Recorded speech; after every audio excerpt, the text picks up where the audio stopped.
What are you wearing? A Canadian tuxedo. Canadian I'm a hockey player. Let's go Blues. Let's go Blues. Let's go Blues. To all you Blues fans, we're bleeding blue with you. Let's go Blues. Let's go Blues. Let's go Blues.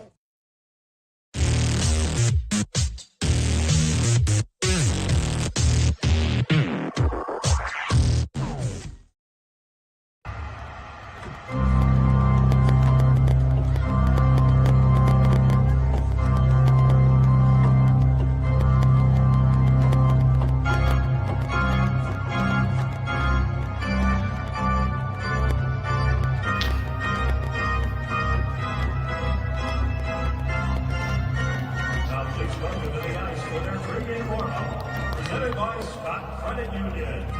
Yours. BlueNote. Fan report. Hello, Justin. How are you today, buddy? I'm doing well. I'm excited for tonight. I am very excited for tonight. 3 months. 3 months in the making. Tonight's show is 3 months in the making. We started talking about this show on opening night. And it's taken a little while. There's been some hiccups, and we've got it. That we started late with the hiccup, but I'm excited. I'm excited. Do you want to introduce him, or do you want me to? It's up to you. I want you to get the glory of this one. You kind of finalize this one, set this one up. You introduce him. Okay. Well, we have the man who replaced the legend, and he was becoming one himself, a man of many, many talents, and a man who is endearing himself into Blues fans' hearts with every note on from opening night to the last game of the season. Please give me a big, join me in a big, warm, happy welcome to the anthem singer, Mr. Pershard Owens. Oh, what's up? All right. Studio audience is happy you're here, my friend. I'm glad to be here for joining us tonight. Of course, no problem. Yeah, it's been a while trying to get it together, but it finally came to fruition. So yeah, no issues whatsoever, man. You take it where you can get it, and you do what you can. And I know are you going to be busy tomorrow night? Are you got something going on tomorrow night? I don't know. My days start to run into each other. I have no idea what I'm doing tomorrow. I thought maybe you would be at the Hall of Fame induction tomorrow. No. Oh no, I won't be there. No. Oh, okay. Well, I know you'll be busy Tuesday night then. Yeah, I'll be in the building on Tuesday for sure. Yeah, you got to get me one of them banners. You got to snag me one of them banners, bud. What banners? They're giving away the Hall of Fame banners every year. They do a banner, a little like banner that with the Hall of Famers for that year.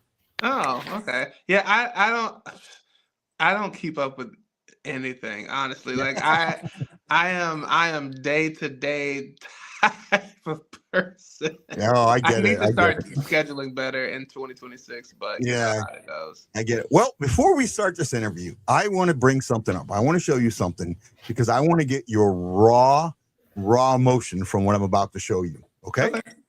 Here we go. Are we ready? Let's bring this up.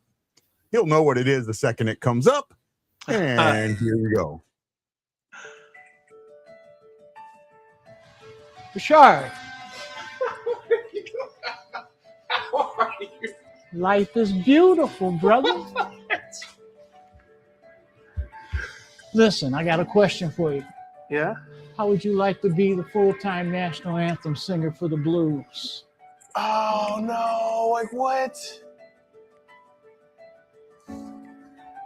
Really? This... Man, I heard you sing. You bad. You are tough. And I can't think of anybody better to sing it than you. Oh, you really did. Yeah, of course. Sheesh, wow. What do you think? Yes, yeah, of course. Welcome to the family, brother. Man, thank you so. I'm glad you approve. Like, please. goes without saying. Come on. My gosh. Yes. What? You're so sneaky. I was like, what is turning? I'm like, wait, why is he here? Like, what is happening? He fits the profile. He's muscular like the last anthem singer. And, I couldn't have thought of a better singer than he. Class act. Very good choice. I don't know what else to say. That was We're transforming. not bring this up.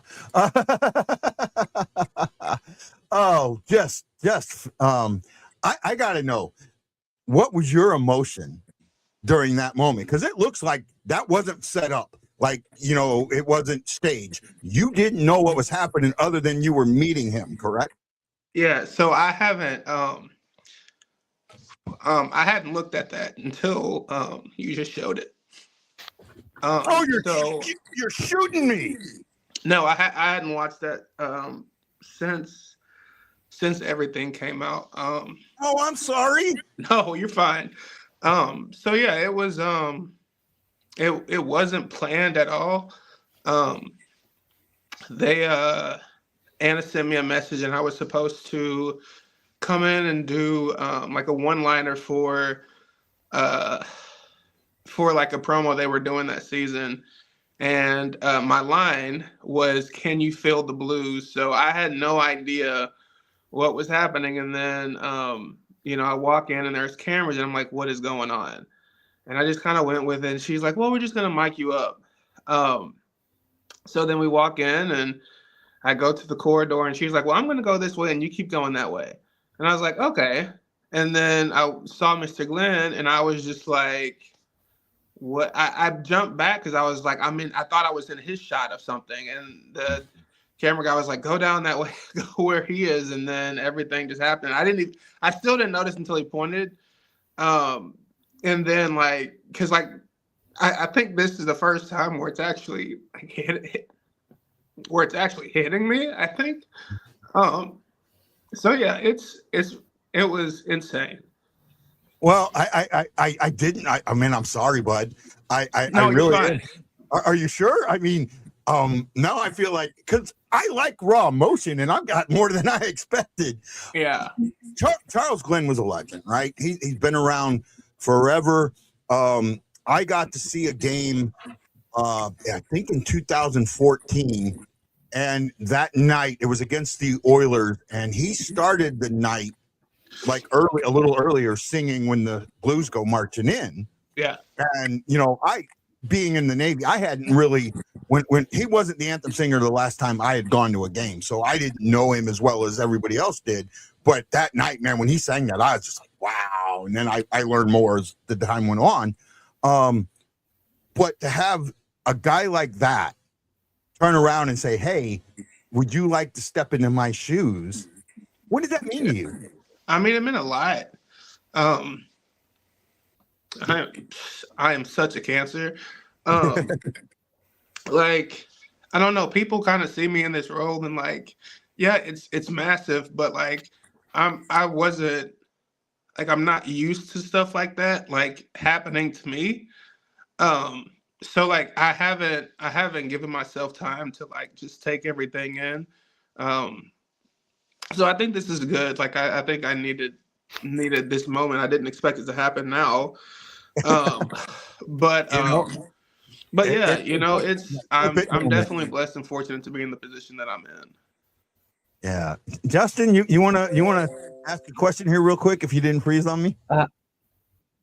I just, for me, seeing something like that, when I first saw it, I was like, man, what an incredible moment. And, I knew it was so raw of an emotion just because of how you responded to things. Like when they're like, oh yeah, would you like to, be a part of the team? And you're like, no, what? I'm like, that's such a genuine, didn't see it coming reaction. And you just love the emotion, that you brought in that. And I think for me, we'll kind of tackle more into this later in the interview, but I just think that there wasn't a better person that they could have turned the microphone over to than you, with the legendary career that Charles Glenn had.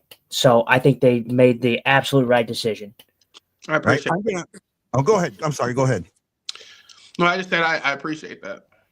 I'm going to let one of our fans ask a question here. We have Mr. Chris Shockey, my buddy Chris. He says, so what is your musical background? We know Charles is a blues singer. Do you perform elsewhere? Yeah. So I perform out in locally Lake St. Louis at Donatelli's is one of the places that I go to. And then I do the Quarry Wine Garden here and there, and then Parkside Grill, and that's pretty much it in St. Louis. And then I also do my own music as well, which I thought I did a good job of promoting it. Apparently, I don't. But yeah, I do. I have my own music out. YouTube, Apple Music, like you can find that. But yeah, like and then I travel. I've started to travel more doing anthems as well. I did the Chiefs this season, and then I did the Carolina Panthers as well this season. And then I also I do theater as well. So my degree in at Missouri Baptist in St. Louis was criminal justice and music performance with an emphasis on voice. So I do theater. I did the Muni and Dream Girls like 2 summers ago. And yeah, so it's and then I grew up in the church singing. So I mean that's kind of a given. But yeah, I've done music all my life.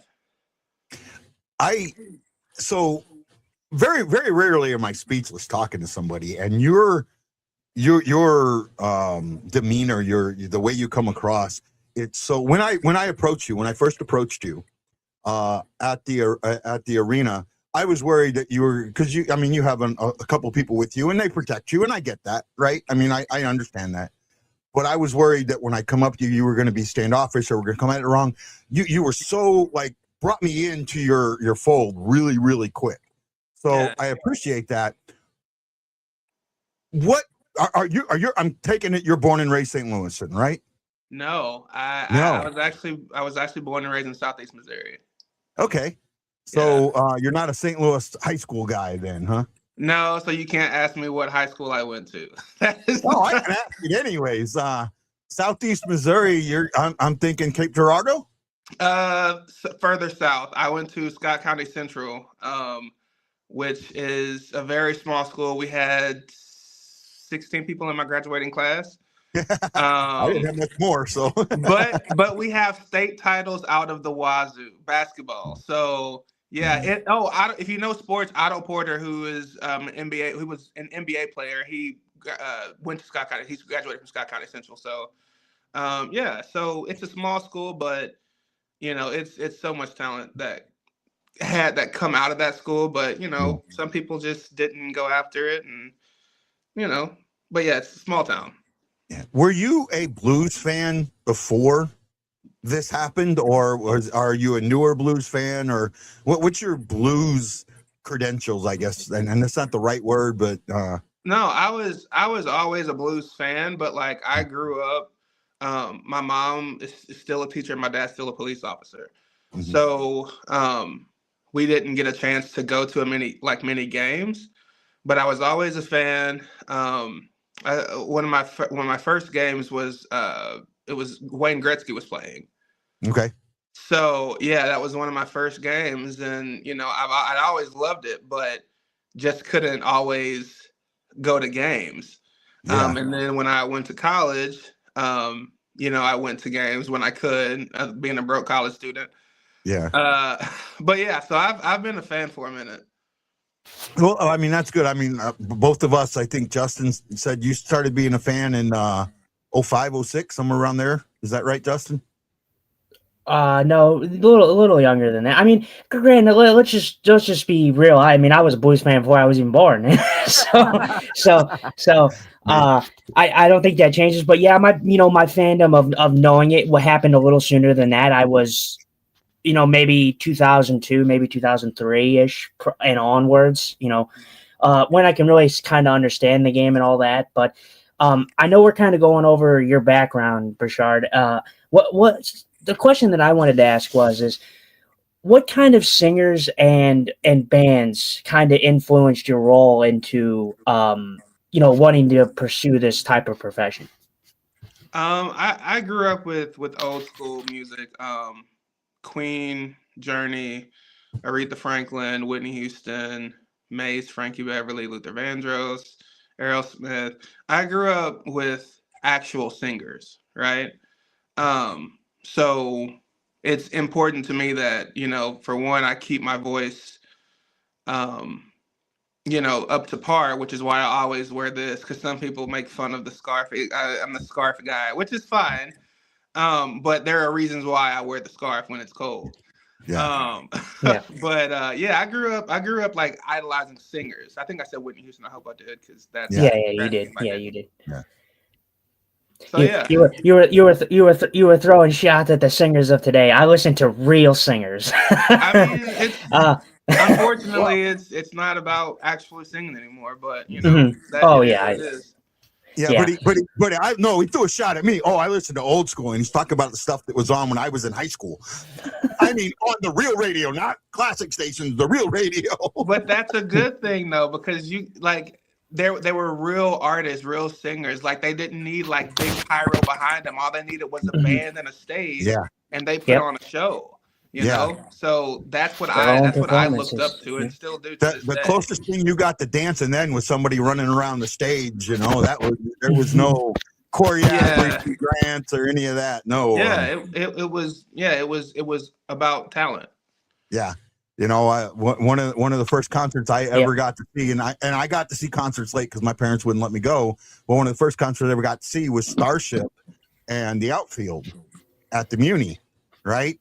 And they're coming out. This is I'm thinking 85, 86, somewhere around there. I was a teenager, but it was there was no choreograph of that. And I also, right around the same time, the Monkees, and I know, okay, the Monkees, but they did that reunion tour in the mid 80s, and they did it with like 3 or 4 different bands, and I got to see them at where the Blues play now, the Keel Center.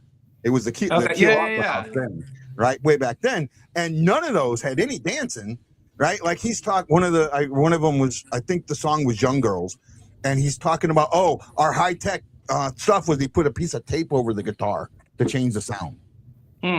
Right, so yeah, you're when it comes to music like that, I'm with you. We have another question. This is from who we call Mom. This is Justin's mom. What has been your favorite performance that you have done? All together, I would have to say, 2 years ago, I had the opportunity to be on the Kelly Clarkson show. Mm-hmm. And I mean that was just. It was amazing, like being able to go on that show, a nationally syndicated show, and perform with her and 4 or 5 other artists. Like it was amazing. And I got to go back though, because when we first met, like I don't have people like with me that help like to guard me. Okay. Those are like my friends. So I'll usually have like a friend with me. And like they just like chill, but like I walk through everybody, and I mean I like when people talk to me. I'm not one of these people who stay away. Like no, that's not me. And it's a gift and a curse at the same time. But just the way I was raised, like my mom's a PK, so I was always raised to just be really really humble and like not. Just not take things for granted, Yeah, I don't have bodyguards. Well, you don't. It was just, again, when in that crowd, when it's that big of a crowd and you're connected to the team, sometimes, people can take things too far.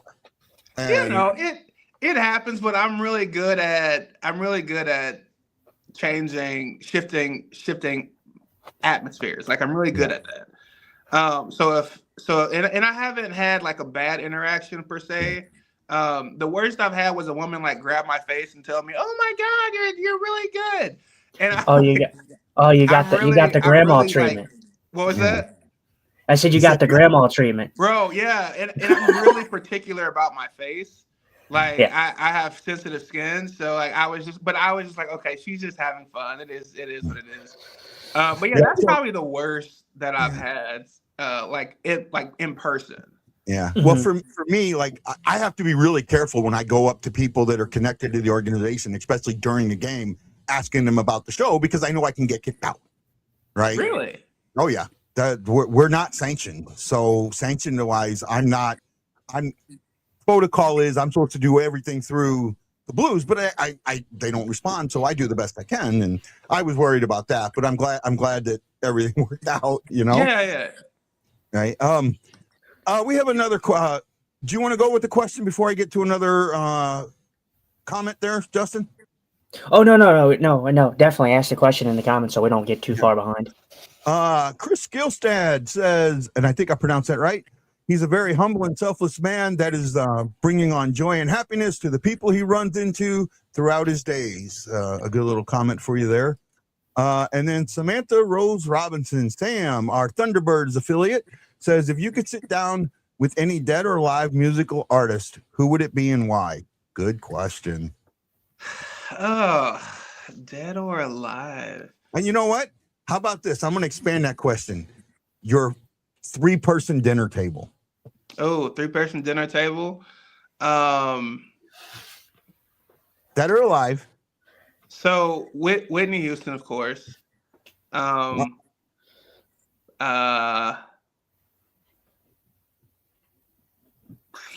Bruno Mars. I would love to chat with him. And probably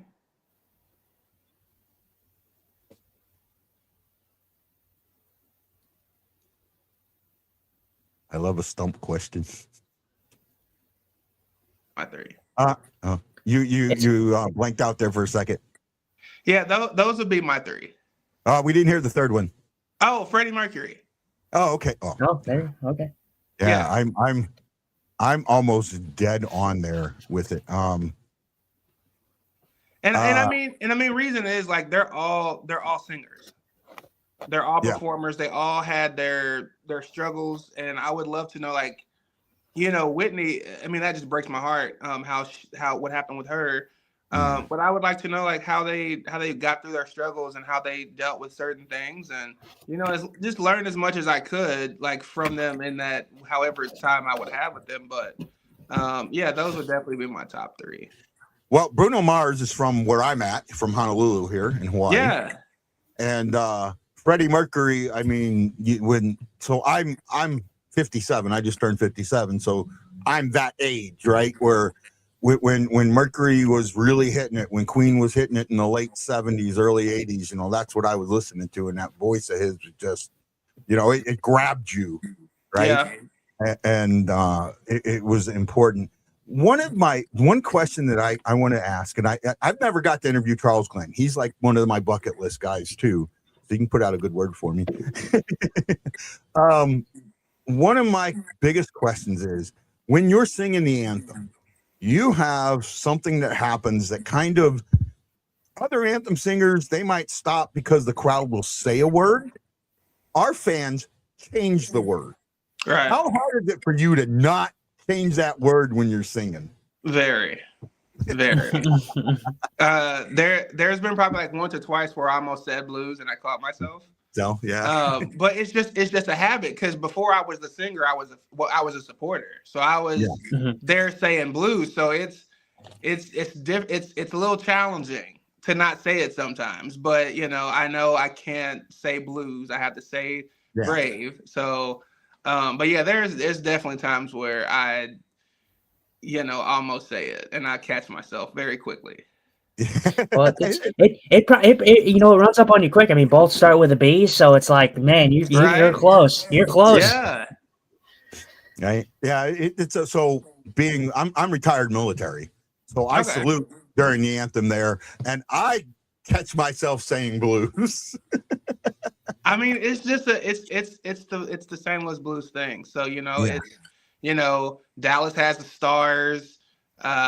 Vegas has Nights, and we have blues. So I mean, it's our thing, and I don't think anybody thinks anything of it. But I just have to make sure I say brave. Right. Oh, and before I get to a couple more of our fan questions, because we're live, so we're streaming this live. I have you might be able to see. I don't know what you have it on a computer or a phone, but I have comments up on the side there, and so people are watching this and commenting. So it's an open interview. I hope Nice. you're okay with that. I like that. Right. One of the things you mentioned, Bruno Mars. One of the things about him, he's very multi-talented, right? Yeah. I had to Facebook stalk you prior to this interview. Dude, you're as multi-talented as he is, right? You know, I do what I can do. Oh, come on. Besides singing, why don't you tell people other things that you do besides singing? I mean, I play and coached tennis. At the high school level. Yeah, high school level. What else do I do? I mean, that's pretty much it. I mean, really? I mean, you haven't run for office before? I did do that. I did. Yeah, I did do that. Yeah. Right? Yeah, it was. You know? It's I've done some things. Yeah. All right. You ran for city council, if I'm correct? I did. Right. I don't know the results, so hopefully it's not too painful. But what were the results? Oh no, it was I didn't win. Yeah. But yeah, I definitely ran. It was a good experience, live and learn. But yeah, I did that. I think that was like 5-6 years ago. Yeah. But yeah, I felt compelled to do that. When I did it, and I did it, got it done, and kind of just moved on and focused directly on my music now, and that's where I'm at. Next question we're gonna get to. We'll go. Sorry. Justin, if you want to say something, just let me know, bud. No, I just wanted to ask Pershard. We were talking about your influences, growing up, and who you idolize, kind of in the musical profession. But and their struggles and how they handled it. What was one of the hardest things that you've had to handle so far in your career doing this? I wouldn't say just doing this. I would say in music in general is just silencing outside voices, I would say. Not focusing on what people, say, and just coming into myself, as a person, as an artist, and just focusing on that, just focusing on the music, focusing on keeping myself healthy, like vocally, and that's probably the toughest that I've had. I mean, I've had other setbacks as well, but for the most part, that is it. Mm-hmm. Yeah, Right. that's definitely a hard thing to do. Try to keep them voices on the outside of your head. When they're doubting you, saying, I don't like this, or you can't do it, or that is hard to kind of combat sometimes. But I think you have done a very admirable job as of so far. So Yeah, I try my best, man. It's one thing. When you're in the public eye, you just know that is part of it. And I just roll with it, because I know what it is. And that's the best I can do with it. So I just let it roll off and do what I do. Right. absolutely, yeah. You want to get to our next? So Samantha, because this was the earlier, she said her top three. She asked the question was Michael Jackson, Freddie Mercury, and Ozzy. All three good ones, right? Samantha says also here's another tough question. Oh no, I already asked. Oh, if you can invite any dead or alive hockey player from any team, who would it be?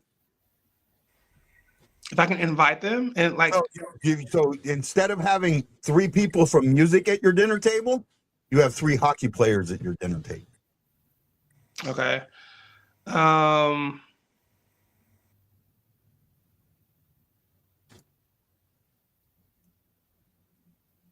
Haven't met him. I would love to talk to him. We didn't hear that, bud. It cut out. Gretzky. Gretzky. Okay. Would love to talk to him.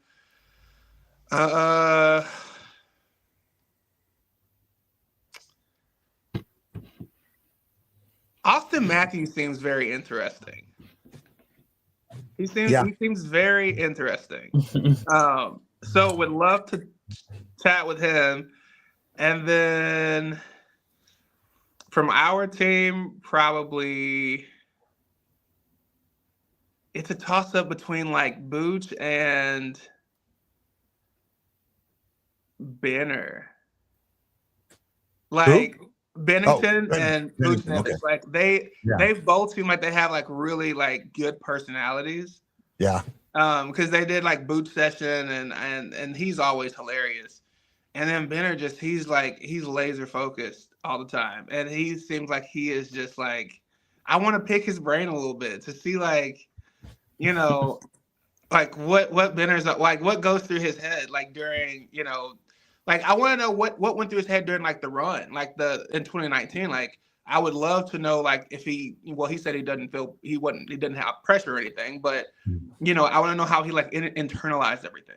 Yeah. But yeah, those would be my top three, I think. Yeah. How do you compartmentalize all that? You know, and especially when everybody's bringing up you're a rookie. I absolutely get that. That's actually a really good question. Another good question, and this is kind of goes along with this. This is from Kershaki, my buddy. He says, so Guy and I have met several Blues alumni and have met with current or alumni. Who is your favorite of them? Alum.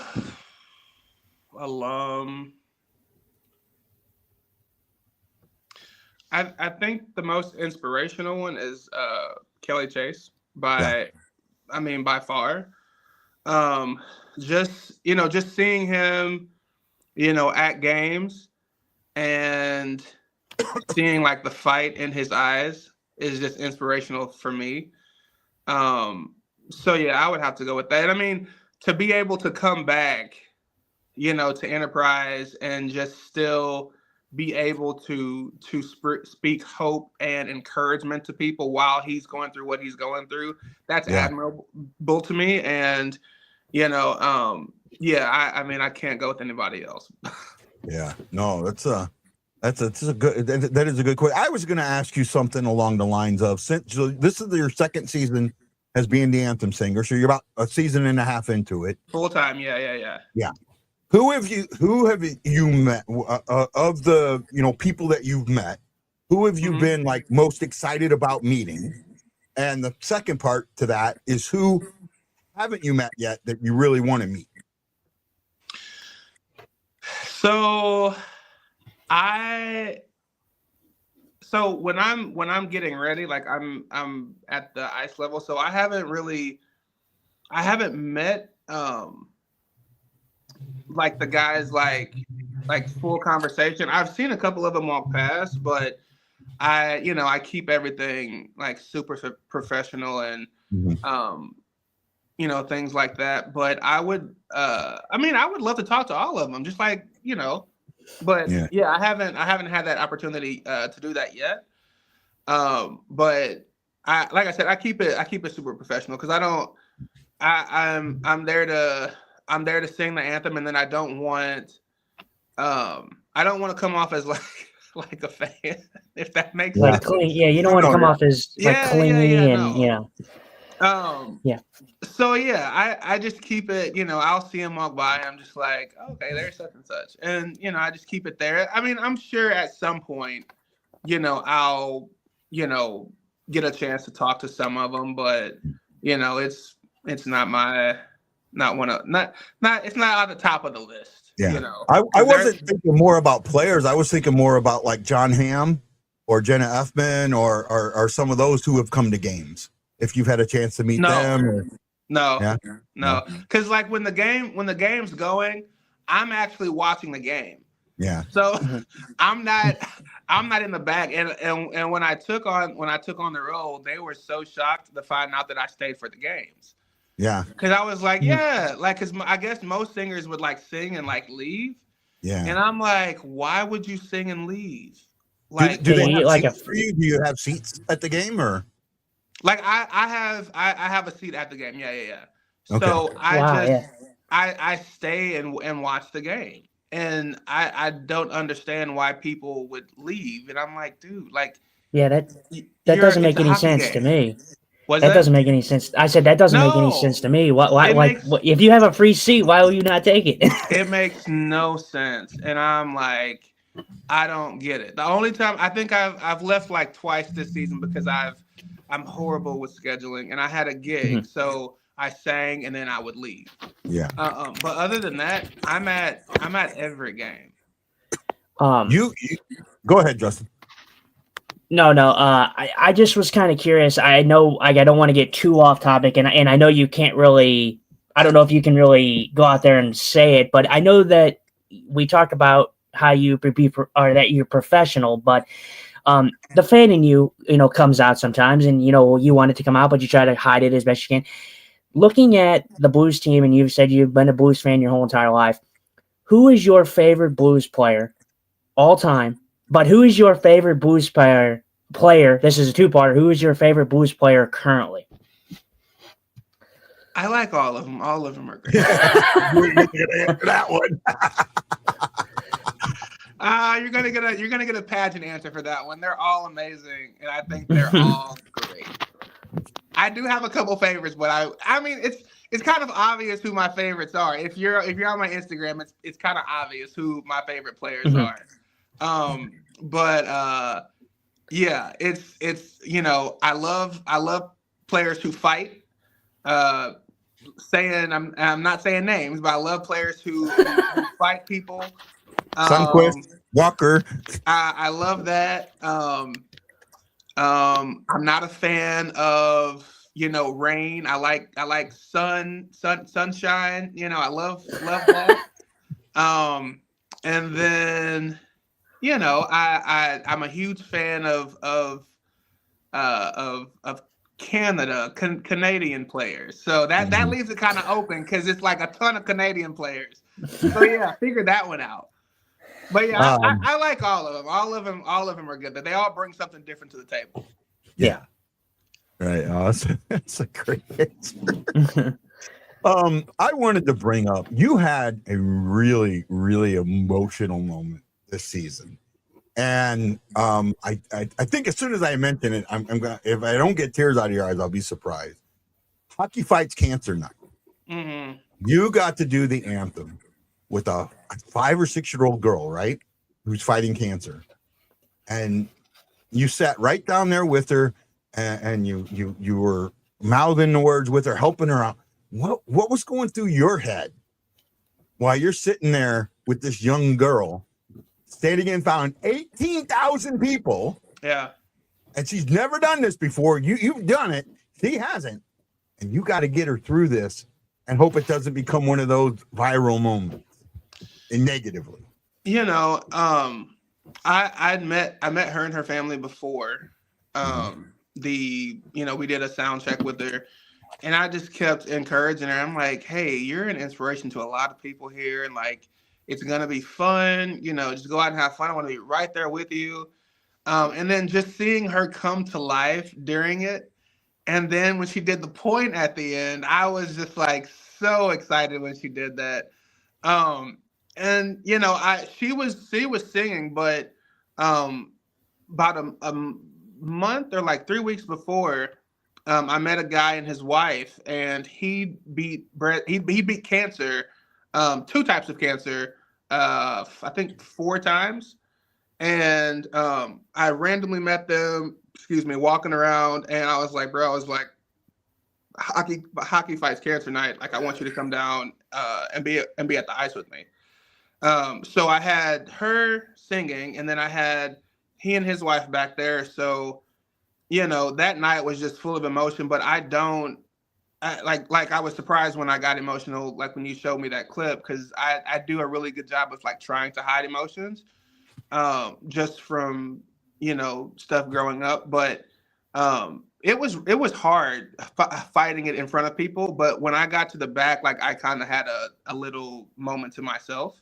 Mm-hmm. Because she's gone through so much at such a young age. Yeah. And to have the attitude that she did of like just being positive, and I mean, she was the happiest little girl I've ever seen. Yeah. And she was so positive, and it really put stuff in perspective. Like, we complain about such minute things on a day-to-day basis. And you have a kid who is, a child going through what she went through. So it really put stuff into perspective for me. So I just did my best to, keep it together, and glad I got through it. But yeah, I had a moment by myself for about 10-15 minutes afterwards. Yeah. In the green room for sure. Yeah. So what do you do to prepare for your song? So you do one song, sometimes you do two. I mean, on military night you did God Bless America, and I saw you do a little something about that song. Mm-hmm. So what do you do to prepare yourself? So my preparation starts like a day before, which people don't understand. Like, they think it's just like, oh, you're just singing the anthem, but it's like, no, my prep starts before, especially when it's cold, because I have to make sure I stay healthy, right? Getting sick. So the colder it gets, I have my humidifier on full blast every single night. No sweets, no dairy. I don't eat past a certain time because I have acid reflux. And then the day of, I don't eat anything until after I get done singing. So I go the whole entire day without eating until after I sing, because eating the wrong stuff it can create phlegm, and that affects the vocal cords. So I don't take a risk at that. But I mean, during weeks too, it's just like if I have to sing Tuesday and Thursday, I'm like, okay, well, I can't do anything Monday, Wednesday, because I have to perform those 2 nights. So it's a lot of stuff that people don't understand, that I have to prep for.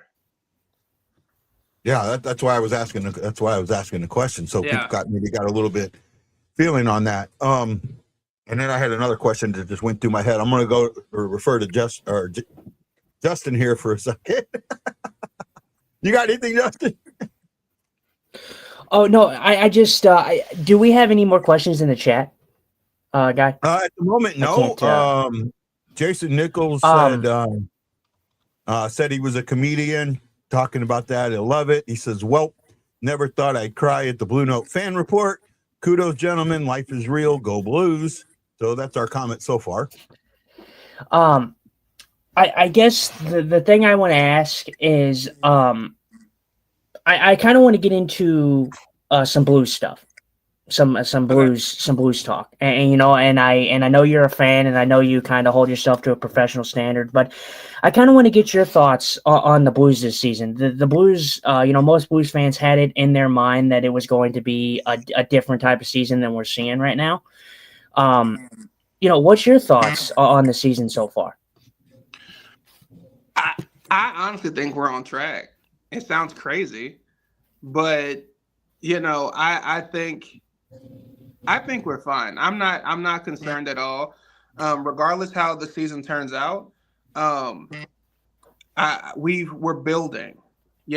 So right now we're in. They're figuring things out, and that comes with any team. That wants to have longevity. So, I'm not worried about the team. Like, I think the team I think they're fine. I think they're finding their groove and playing with each other. Because I mean, they've beat some big teams, and they've beat big teams really big, because they beat Florida, last month. They beat Vegas. I mean, they lost them last night, but they beat Vegas at home. So I mean, they can play, like, when they play together, it's insane, right? So like, you see the spurt. So everybody's like, "We're like, oh, they're doing this, and they're doing." I'm good. I think they're gonna be fine. Pershard, me and you are probably in the minority here. I've been pretty optimistic with the team this year. It's not the season that I expected per se. I expected them to be a little bit more consistent, but with the NHL how it is this year, everything is so weird with standings and everything like that. Teams are underperforming, overperforming. The Blues, they're not out of it statistically net or yet. No. So I mean, even though they're still inconsistent and they do need to find that consistency, definitely heading into a push if they're going to be there, they're not out of it.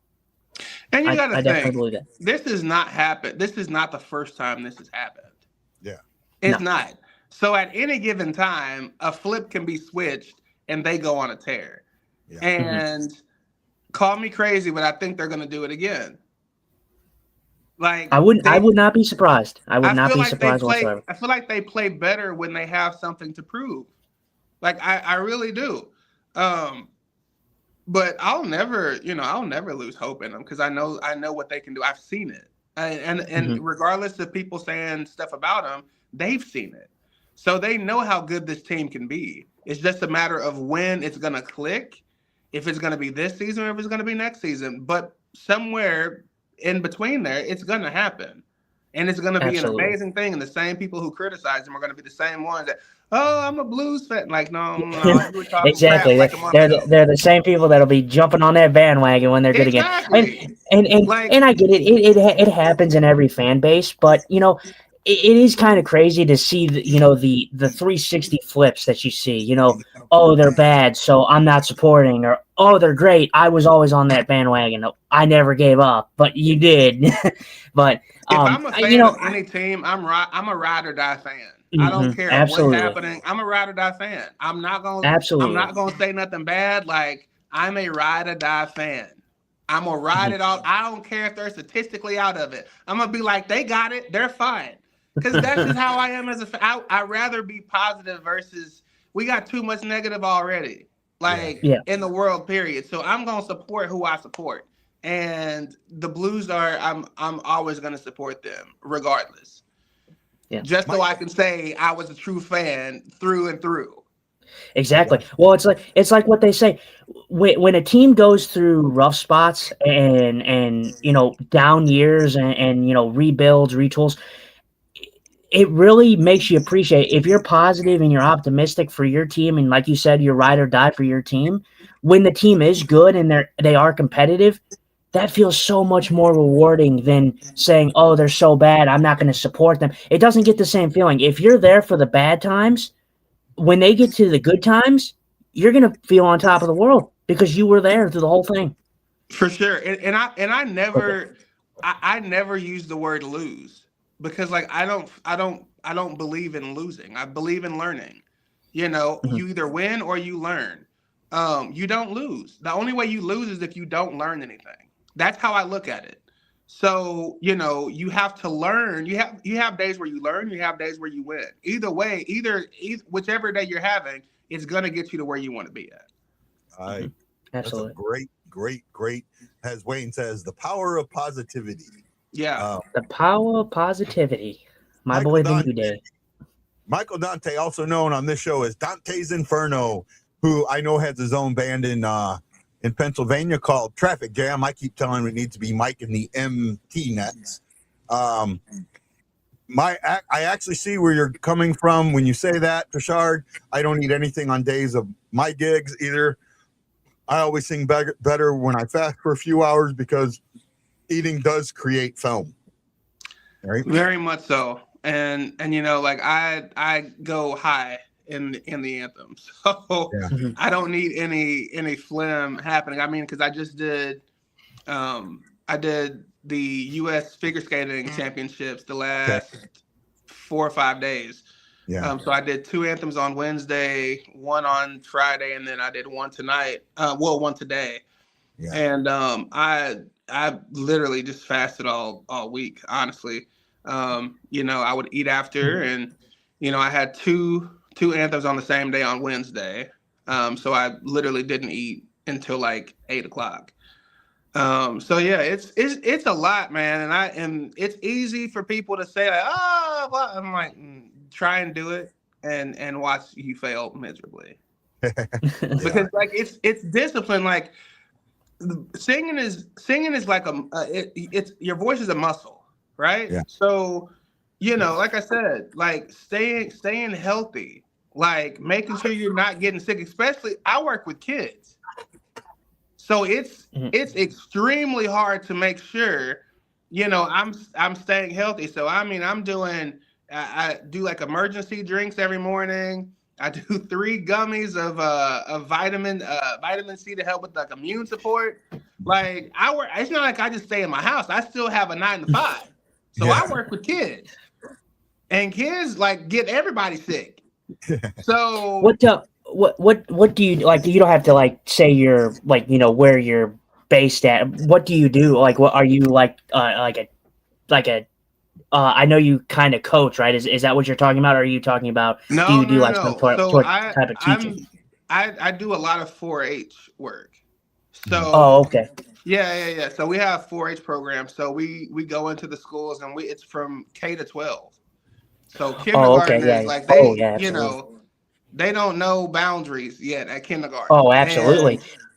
And I love them to death, but they don't know boundaries at all yet. I So I if they're coughing, they are coughing on you. So yeah, absolutely. I know, I know working with kids all too well. I'm a special needs paraprofessional, so I work with kids as well. So I definitely know the territory with that kind of stuff. yeah. When it comes to germs and getting sick and everything like that. Oh yeah. But I love what I do, and I just take every precaution I can to make sure that I'm, vocally good for any performances that I have. So, I've gotten used to it. But most people wouldn't, because they scream, and we want to have a drink every now and then. Like I don't Yeah, do any yeah, of that anymore. Like I can't risk it. yeah, 'Cause for sure. I have a very, it's I don't know how to say it. Like I have to be on point. Like I can't have Mhm. a mistake. Even though I've been doing it for 4.5, 5 years, right? Consistently. And I think in another interview I said it like this: like, safe plane landings do not get attention. Yeah.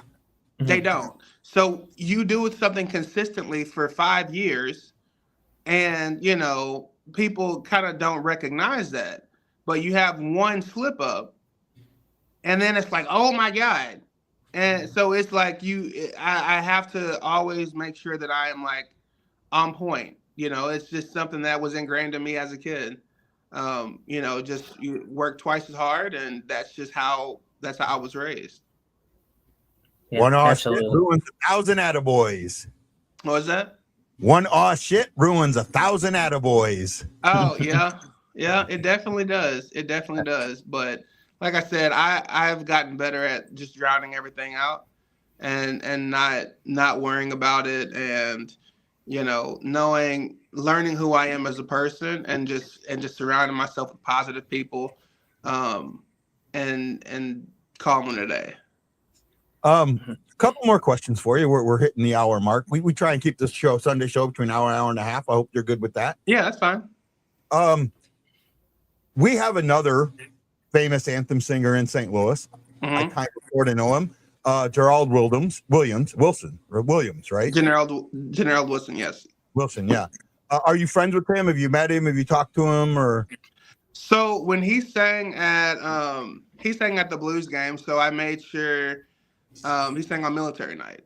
So Yeah. I made sure I was there to greet him, and to have pleasantries with him, and we exchanged phone numbers. But yeah, like I hadn't talked to him since, but it was definitely nice to finally meet him, because I wanted to meet him because I'd always heard him sing. Yeah. And I always respected him as a singer, and like not just an anthem singer, but as a singer, because he's accomplished in he's done some gospel music as well. Yeah. So yeah, I met him, and we've had conversation that night. So yeah, he's a good guy.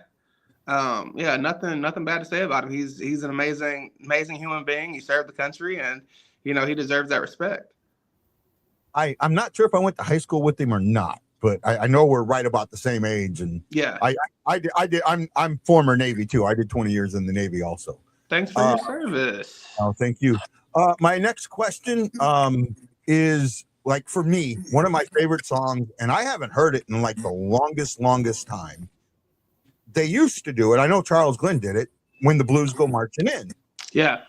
Have you gotten to do that, or have they like completely taken that out of the repertoire, or what's up with? I'm not sure. I did it. I did it at Blues and Brews with them when they first announced. But yeah, no, I don't think it's been taken out. I just don't think they've done it yet. Yeah, it's been a while since I've seen it at a game. You might let somebody know, hey, we need to do this in a game, you know. And if you do, get it for me, because I want it every now and then. Yeah, because it's, to me, that's I got to go in 2016. My daughter graduated from the University of San Francisco. At the same time, the Blues were in the Western Conference Finals against the Sharks. Okay. So I got to go to Game 4. Blues ended up winning that game very handily, and I'm, walking through the crowd in my Blues jersey, in San Francisco, in San Jose, singing When the Blues Go Marching In. Lucky I didn't get my butt wet, but yeah, me and a buddy went to Nashville this season, and they lost the game, and we actually ended up leaving the second period because the fans were just so aggressive. Yeah. And I'm just like, it's not that serious. Like, I mean, they were extremely aggressive, and I was just like, I need to get out of this situation because I don't want to react the wrong way, because I mean, they were being like borderline disrespectful. Oh, you're Nashville fans? Yeah. No, Pershard, no. Nashville fans aggressive? No. Come on, man. Well, we went last year too, and it was fine. Like, it wasn't near as bad, but this year, because they were winning, they just like amped it up, and me and him were looking at each other like, yeah, it's time to go. Oh, this is not no bashing podcast, but yeah, Nashville is definitely not the humblest of individuals when it comes to winning. And I've never experienced any negative Blues fans to any team that comes to Enterprise. I haven't either. I'm sure there is disrespectful fans from the Blues. Ever. Like, we'll win a game, and we'll chirp each other, but there's a line between like friendly chirping and like disrespectful chirping, and you're trying to just be a douchebag. Blues fans don't do it in the arena face to face. They just get online and use the keyboard warrior strategy. So most of the time, but I see, the thing is as a Blues fan, I'm going to have a little bit of bias. I think Blues fans have always been a down-to-earth, humble fan base for the most part. I think the Stanley Cup kind of amped it up a little bit, where you do see those fans that are kind of over-aggressive sometimes, that do take it a little bit too far because we won the Stanley Cup, so they think that they can, treat people how they want to treat people, or how they think they can, and it's just not right. But I think for the most part, St. Louis fans are usually pretty humble for the most part. Yeah. And, I think social media has created this like space where people just are just disrespectful, because like they feel there's no like consequences. They can just say whatever they want to people. But, like I said, I grew up, my mom was a PK, and I just grew up treating people with dignity and respect, because you never know what position you're going to be in, and you never know what kind of day somebody may have had. So you being rude to them might be the thing that sends them over the edge, or you being nice to them might be the thing that lets them know I can hold on and I can get through this. So I wish people would understand that more when they go on these internet rants. And I mean, even talking about players, such and such is this.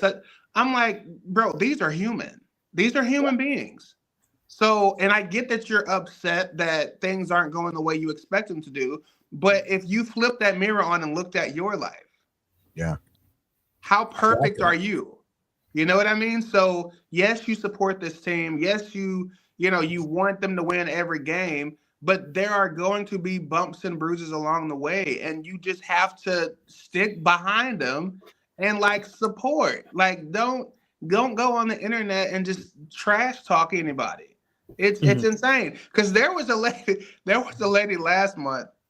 This dude went on her page and was making some sort of like threat to her and was disrespecting her. This lady drove 3 hours, found out where he worked at, and pulled up on him and was like, Wow. hey, remember you were, and she showed him what he said. It was the funniest thing I have ever seen. I'm like, that energy needs to come back. Because I'm telling you, understand people, you can be touched. Yeah, I'm telling you, people think that, you know, when you're over the internet and you're behind the screen that you're untouchable, and I think that you are right, Pershard. You know, the energy of like, you know, maybe not being, you know, over aggressive. Like, I mean, 3 hours. I mean, that's crazy. Like 3 hours, you know, driving 3 hours to confront. But then again, that's the actions of your consequences. When you're sitting behind the screen, you think that you're untouchable. That you think that you are the king of the conversation, and you think that you hold all the power. And Yeah. I think it's, you know, nice when you see people that, you know, stick up for themselves first off. But I just think that social media, you know, that's a whole different topic. You know, we could have a 5-hour long conversation about the disruption and the terrible nature of social media and what has come from a lot of people from it. Yep. So. Well, I want to get it back into some more comments. Sister JJ, you may know him. He called himself the St. Louis Blues nun, John Jeffries. You may have seen him at games. He wears a nun with the signs, you know, with the Pope and Brett Hall. Pershard, I am so impressed with your character and class. Long live the Blues and long live our very own Pershard Owens. God love you, man. I appreciate that. Dante's I try. You know, I Mr. Glenn was and still is he is class personified, in my opinion. You can't tell me anything negative about that man. Yeah. He's helped me, you know, navigate being in this new role. And he is a text or call away anytime I need him. Like, he helped me get to the playoffs, like talked me through it, told me what to expect. So, you know, my job is I have to carry on his torch, you know what I mean? So yeah. I have to make sure that I remain, you know, professional at all times. You know, I don't wear the suits. I'm not in my suit era yet. Like, yeah. I am a young man, and I dress as such. And I like that, because I try and bridge the gap between, like, you know, more seasoned fans and then newer fans coming in. That was my take when I took it. You know, I want to create this merging of both generations of fans to bring everybody together. So, you know, I always wear like Black Pants jersey and then either a black or my white jacket, you know, just to put a little touch on it. And the way I think about it is, you know, everybody has their own style. Like, it's, you know, a suit and tie is not for everybody. You know, a handsome gentleman like me, you know, I would look good in anything, but it's, you know, suit and tie. You know, I've never been in a suit and tie before in my life. So, you know, and I don't even know if it's my style, but, you know, everybody has their own style. I think it makes you, you know, even, you know, like you said, you always wear the scarf. There's a reason you wear it. And, you know, that's your style. And I don't think that you take it as, you know, you take it into an unprofessional level. Like, I think you have your own style, but you make it into a professional looking style, you know, without having to wear a suit and tie. And I'm looking forward to the time where I do transition into a different style. You know what I mean? Like, I'm looking forward to seeing over the years how everything evolves and it changes, because I'm pretty sure I'm going to end up in a suit and tie at some point. But right now, this is the stage, and I think life in general is just about growth. You know, one day you're in this moment, and the next day you grow out of it and you become something else. And I think that is so important. And I think, you know, our team is doing the same thing. You know, they're growing into something. And when it fully clicks, they're gonna be dangerous. I mean, they're dangerous now because, like I said, they're beating big teams. But once it's 100% like locked in, they're gonna be a problem. Yeah, I agree with that. I agree. I like I said, we talked about this before. I don't think the Blues are out of it. You don't think the Blues are out of it. I don't think Guy thinks the Blues are out of it. I mean, they're not out of it statistically. I think that, like you said, once they're firing on all cylinders, they can beat any team in the league. I mean, any team can beat any team at any time. And like I said, the Blues are capable. This team is capable of stringing together 5 wins in a row. I mean, we saw last year they got a season high, winning what, 12 in a row. Was it? Yeah. So they're capable. It's just about putting that together. The chemistry hasn't come all together there. But like you said, they have beaten some big teams this year. The best game that I thought they played this season was the Dallas game. The 3-1 game that they And you got won. to think we've had a lot of injuries too. So then you have new players coming in that haven't played a lot, and then you have to automatically click. It's not going to happen overnight. We have it's been in and out, in and out, in and out. So we have to give them room to play together and learn each other. Like we have absolutely. to. This team has gone through a lot of injuries. Speaking of injuries, what was your thoughts on Vegas's parting gift for Philip Broberg yesterday? Wait, what happened? Philip Broberg he's down. He's out with an injury. A minute into the game controversially, the hit was fine in my opinion. I think Stone kicks his feet out from under him, making it kind of a slew foot. I know that's controversial. I think it was kind of a slew foot, but some may disagree. A minute into the game, he takes an injury and he doesn't return for that game. Yeah, I haven't heard about that because last night I was singing at the US figure skating event. So I was keeping track of it on the phone, but I didn't know he got injured. I heard about the extension that he got. His extension I think was a steal for the St. Louis Blues. I think it was great term, great contract, very valuable player for years to come. But his parting gift from the Vegas Golden Knights and Mark Stone himself was a slew foot and taken out of the game. So hate to get raw on you there, Pershard, but so there's going to be a new player to come in, and they have to learn. They have to mesh again. So it's just been a season of injury and learning new players, which is a good thing because it's given the players a chance to come up and at least get that experience. So I think the injury is not a good thing, but the fact that they're having to come up and learn to play with the players who are already there, I think it's a great opportunity for them to learn. And I think at the end of the day, it's gonna be beneficial. I mean, you look at a guy like Otto Stenberg. I mean, he came up and he was in the AHL, and then you didn't think that you were possibly going to see him very much this season. He comes up, he's playing fantastic. So I mean, definitely opportunities are definitely given when guys like that go down. Totally agree. Guys. Go ahead, guys. Sorry. Okay, so Michael Dante said, "Spot on, Pershard. Kindness is the key. It's an awful world we live in." Teresa said, "You're doing a fantastic job." Thank you. Replying to the Boberg saying the initial hit was fine, but Stones lifts his leg and makes Broby land on his shoulder head. The NHL did come out and say player safety looked at it and didn't think it was a slew foot, so no supplemental. Well, I mean, but we've talked about this controversial topic. Pershard, I'm not going to put you on the spot or anything like that. Me and Guy have talked about the players. The players, first of all, they've been inconsistent is the word I'll use. So they can look at it and say it was not worth any supplemental thing, and that's fine. But in my opinion, it was still a slew foot. The hit was fine. It was a slew foot, but continue. Well, I hope he recovers from that because he's a great asset to the team for sure. Yeah, well, they didn't put anything out today, so that kind of tells me. Usually, like if it would have been major, it would have come out today. Mm-hmm. It may not be as bad since it's waiting, and where he may be. And like Chris said, he fell on his shoulder head. Shoulder. They did say upper body, so.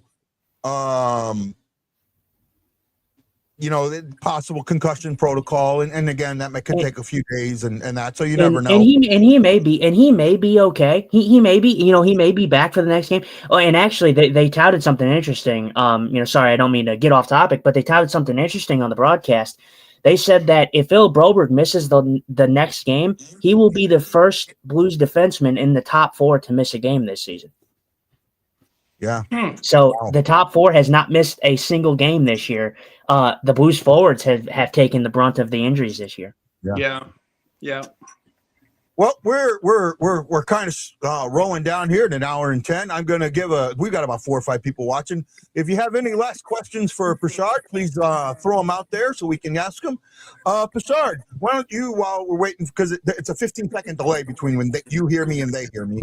Why don't you tell people, a little more about yourself, or where they can find you, or things you can do, or, tell them to come say hi to you at the game or whatever, but take a few minutes for yourself on our show. Yeah, no, I mean, I'm mostly on Instagram. Like I run my own Instagram account. That's usually where I'm at.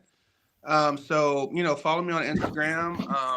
If you see me at a game, speak. Like I might have RBF, but I'm promised I'm a nice person when you come up and speak.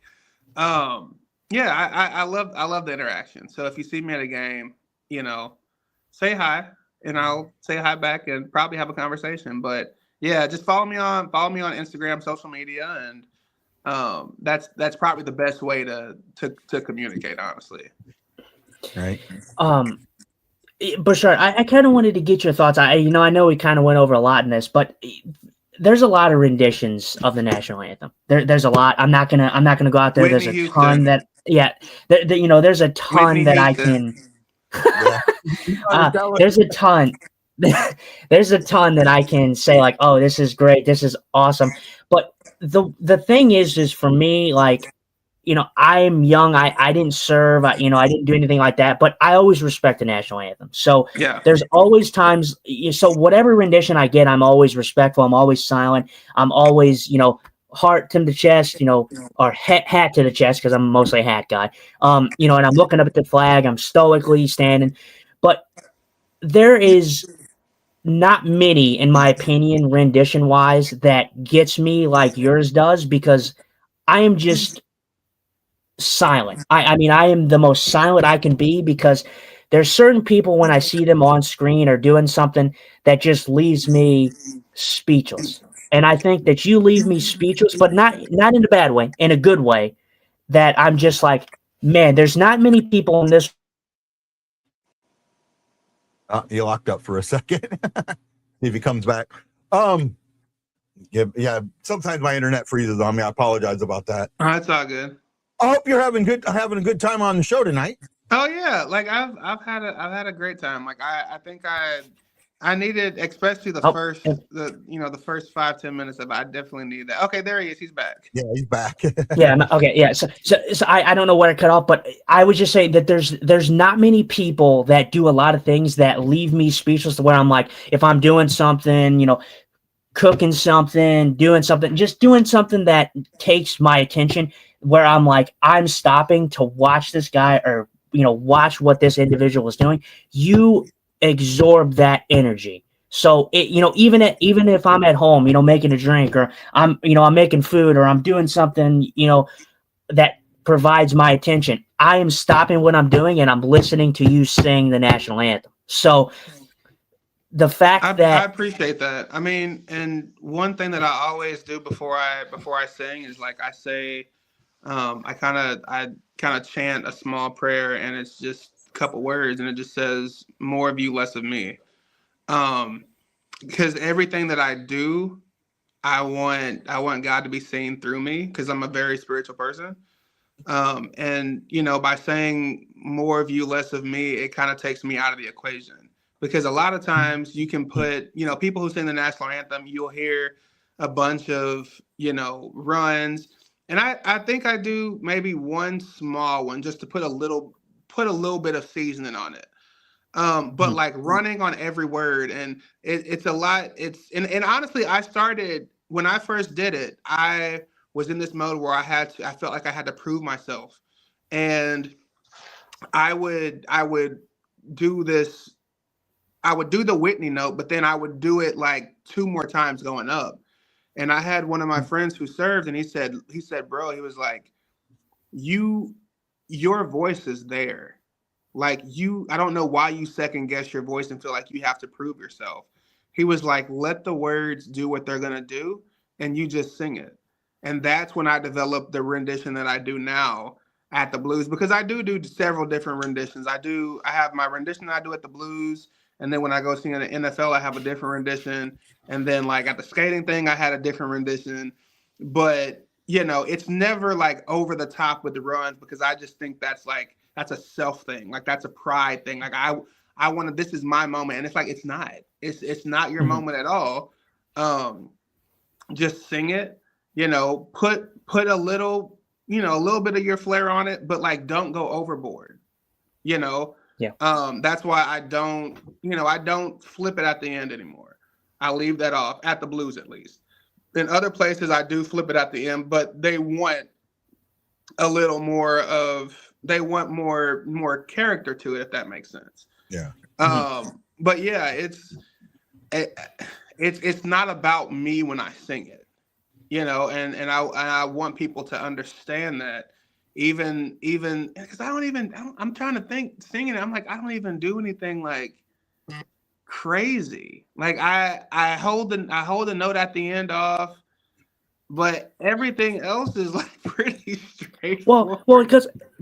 And I hate to circle back, but it goes to what you were talking about earlier in the show, where you said that I grew up with a lot of, you know, influences that didn't need, you know, the big pyro, need the big extravaganza, you know, to make myself feel, you know, special and you know, get across a good show or a good performance. Yeah. And hold on a second. There we go. Yeah. And that's what I grew up with. So that's what I do. Like I do the same thing that they did. Like I just let the voice do what it's going to do and call it a day. You know, I don't have to do all that. Yep. You know, sing it, put a little bit on it, get in, get out. Cause like I try and keep it within 90 seconds. And that's because like, you know, there's, you know, some time restraints as well. So, you know, it's definitely, it's 90 seconds is like the standard. Unless, you know, they tell you otherwise. So you really don't have time to do any crazy runs unless you go off of the deep end. But I have been kind of playing around with adding something in. It's not crazy, but I think it'll give it like more life to it. So, you know, you might see that at a game coming soon. I want to go over comments real quick before we get ready to end the show tonight. First, we got Sister J saying, I'll be at the game Friday. Would love to get a picture. He also says, I'll buy you something to eat. I'm usually, like, when I get done with the anthem, I'm usually by 1:18, and then I sit in 1:12-ish, I think. I forget what, I'm forgetful. But yeah, I'm usually around where the security spot is, and then I sit in like, I think it's like 112.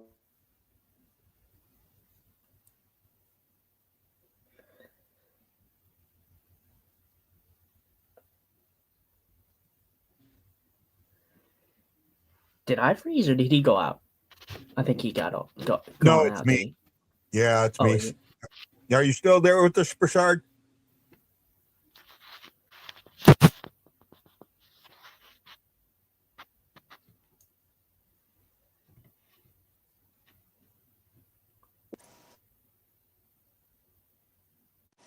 There we go. That's weird. Oh, there we go. There we go. That's weird. There we go. Sorry, guys, having some internet issues. The joys of technology, right? Right. Chris Shockey had said the service members holding the flag. Thank you for that. Talking about not doing the runs. Also on the same line, Stephen Glass, my Australian friend, says some people do too much. They try and put every run into it. Love the way you do it, and we do. My buddy Dante's Inferno says, Pershard, I already know the answer to this because you said it, but who is your favorite instrumental vocal rendition of the national anthem? Please tell me it's Jimi Hendrix. That's my personal favorite. It is I- unfortunately not Jimi Hendrix. It is definitely Whitney Houston. Because like her, He said that and like it's 3 not times. it's not just about her vocal ability. It's what we were going through as a country when she did it. And then the backstory of it, also that people don't know, they wanted her to be in like a ball gown. Yeah. And she came in and said, I'm wearing a sweatsuit and a headband, and that is what I'm going to do. And because she made that move, the whole entire atmosphere changed. You know, the way she sang it, the orchestra behind her playing, the moment of the country, that all of it was all together in one, and it made it that much more just iconic. So I don't think anybody will ever top Whitney Houston, her rendition, because it is vocally, it is insane. Yeah, he said he meant non-vocal. Oh, Just not instrumental. non-vocal. I haven't heard many non-vocal renditions. The Jimi Hendrix one on the guitar is probably the most famous. Well, yeah, but like I'm thinking, like, you know, throughout the years, like I haven't heard a rendition that's like that, just like stood out. You know, it's been mostly vocals. So yeah, instrumental, it would have to be Jimmy, because I mean he's the one that stands out. But yeah, vocally, it's always gonna be Whitney. I don't care who it is.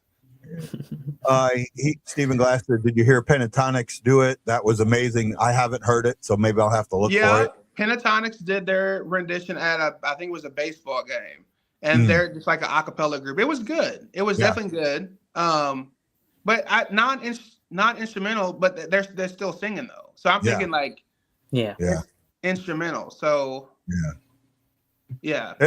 To me, I don't think anybody will ever top Jimmy's, right?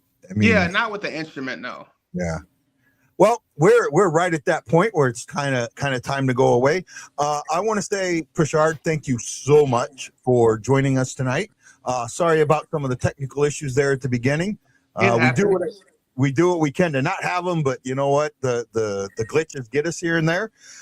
We have a special way to end the show. We'll do that, and we'd like you to stay with us for after. We'd like to talk to you offline if you don't mind. Okay. Right.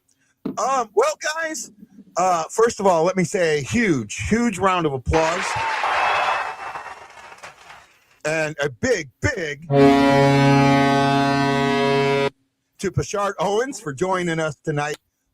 We thank you so much. I know we had some trouble setting this up, for finally getting there and being ready and being happy and doing this with us. Thank you so much. This is Guy, the Hawaii Blues fan, for my co-host, Justin Eagle Eye Scott, saying you can find us on the BlueNote Fan Report on YouTube and Facebook. And you got to know, my worshiper's trying to run away. You got to know that I'm bleeding blue with you, Justin. We only got one way to finish the show, right, bud? Absolutely. I think I need to see the girls. Where are the girls at? What are you wearing? A Canadian tuxedo. And I'm a hockey player. Let's go Blues. Let's go Blues. Let's go Blues. Now, I want to know who's late for dinner. Where are the boys? Where are they at? Hawaii Blues fan, we're bleeding blue with you. Let's go Blues! Let's go Blues! Let's go Blues! This is Guy, the Hawaii Blues fan, your host of the BlueNote Fan Report, for his co-host, Justin Eagle Eye Scott, and thanking our special guest, Pershard Owens, the Blues Anthem singer, for joining us tonight, saying you got to know that I'm always bleeding blue with you. And as always, it's Let's Go Blues. And we'll see you Tuesday night. Well, wait a minute. I'm going to change this up. Pershard, I know you say you take time off, but could you just give us a Home of the Blues on our way out? Oh, gosh. Wait, no. Somebody would see this and be upset if I did that. Okay. I'll give you a let's go Blues. Let's go Blues. Okay. There we go. See you next time on the Blue Note Fan Report for Guy, Pershard, Owens, and Justin Scott. Aloha.